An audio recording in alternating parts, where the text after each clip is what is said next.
What's up, guys? I'm Daemonxel, and it was asked to me, what if the game actually does close and there's no new content, the server shut down? What game would I turn to? What game would I pick up and play moving forward? Let's talk about it.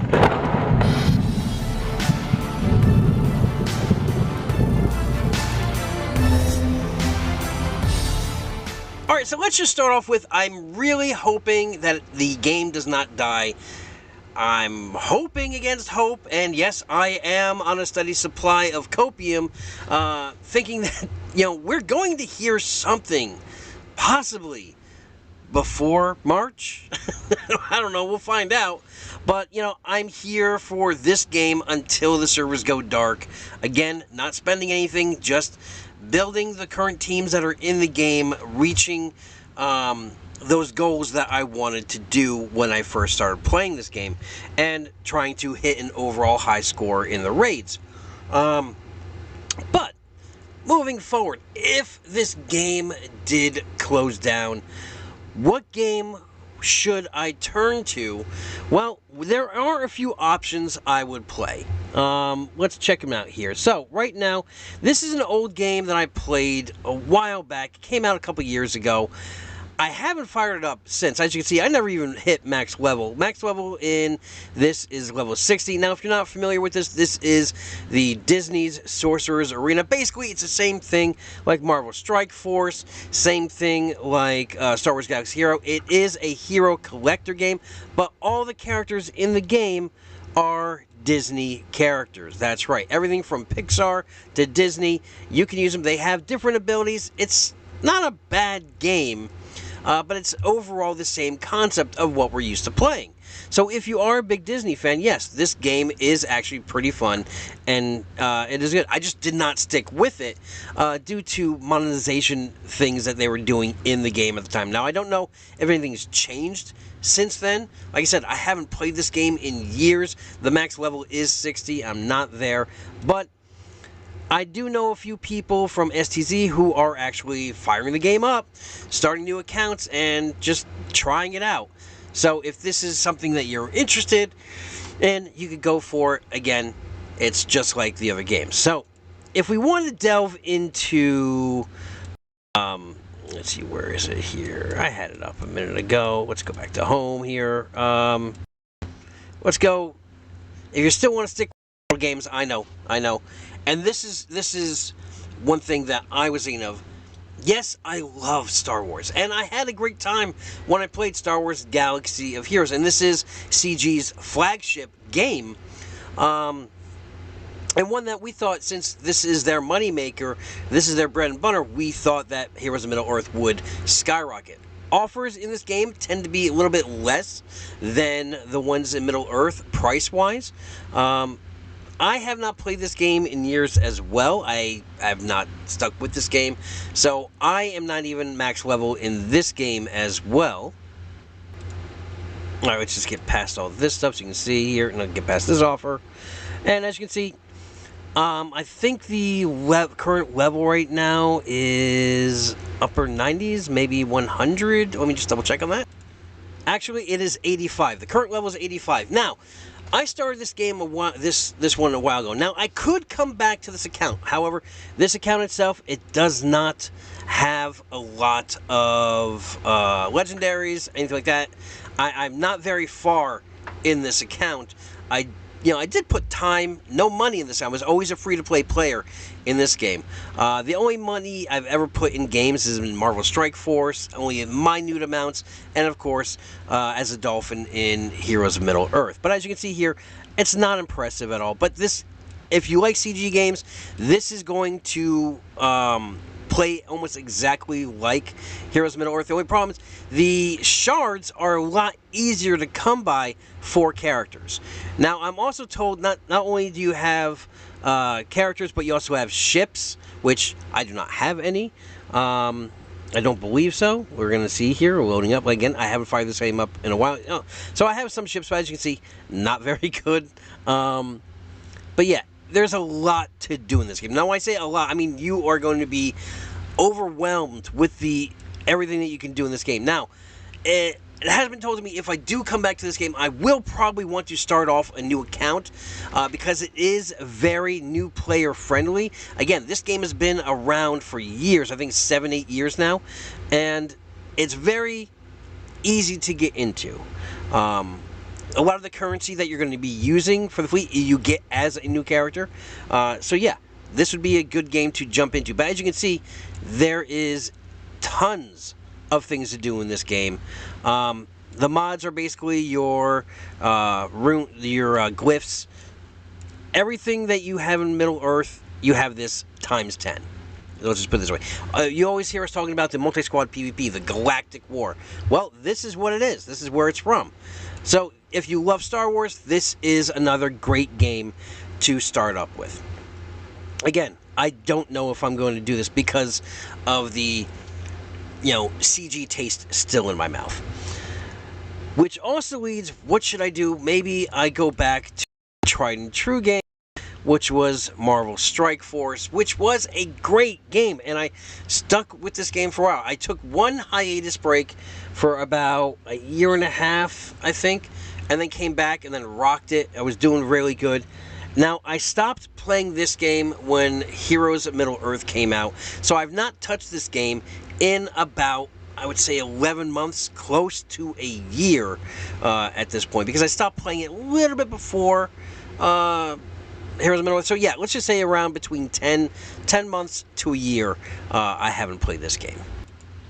And the nice thing about this game is if I come back, I'm way behind on characters, but I have a pretty good collection power.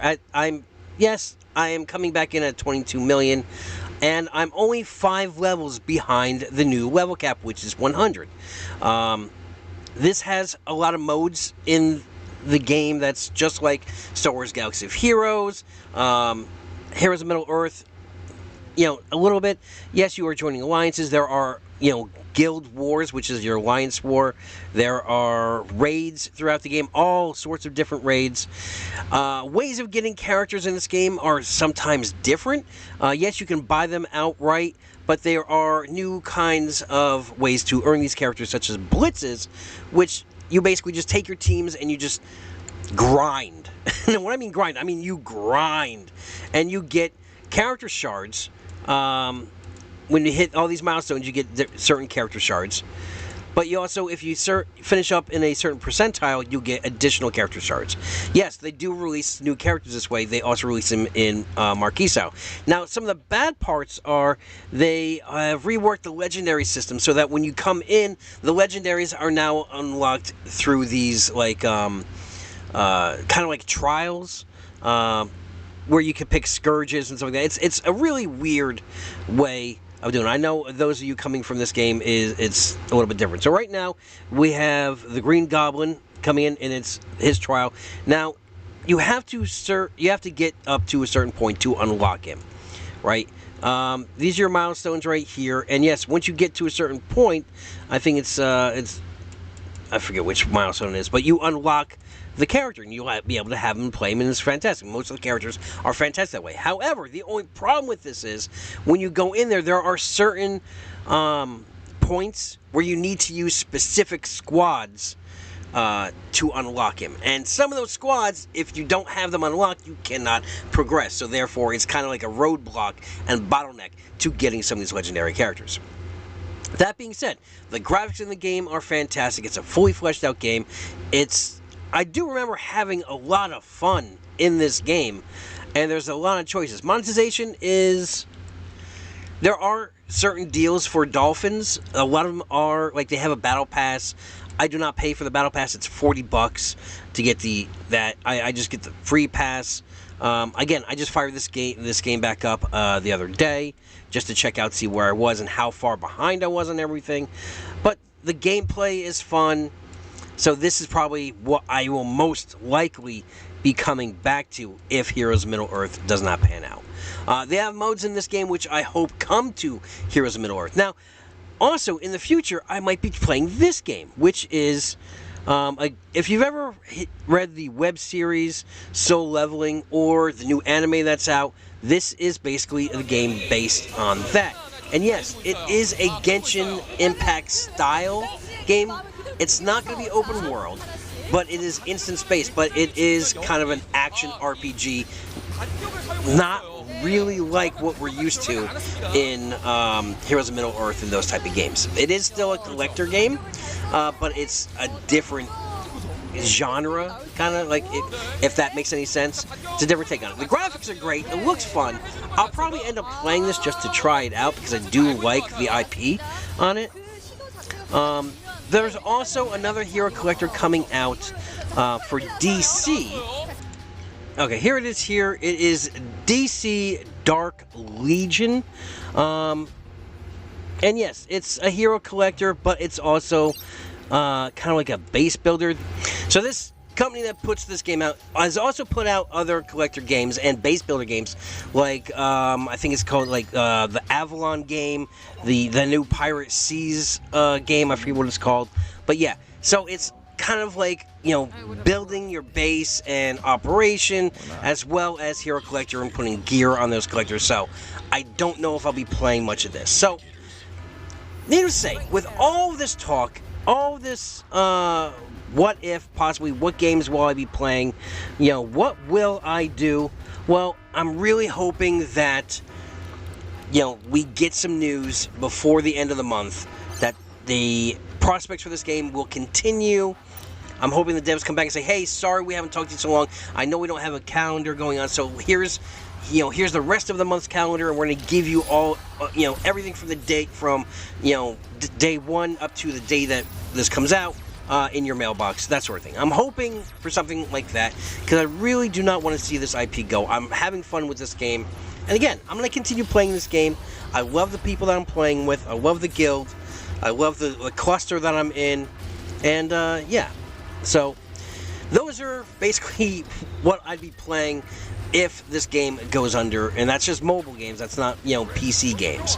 So hopefully this steers you in a direction if this game does take a final dive. If not, then I'll see you when I see you. But, you know, if you like my content, I'm always going to be putting content here no matter what we go forth, whether we be playing this game or another game down the line. It doesn't matter. I'm going to be here. I'm also covering EVE Echoes, which is an EVE Online game based mobile. It's coming to its 4-year anniversary. I do that on my other channel, Echoes from the Front. If you guys are ever wondering what that EF is sometimes on my thumbnails, well, that's what it is. So I'll also be playing that game as well. But regardless of all this, let's keep having some fun in HoME. Let's kind of, you know, we'll have a steady supply of copium. Let's keep optimistic. Let's keep the hope alive. And until I talk to you guys again, have a great week. Have a great weekend. Adventure safe. And good luck to you and your fellowship.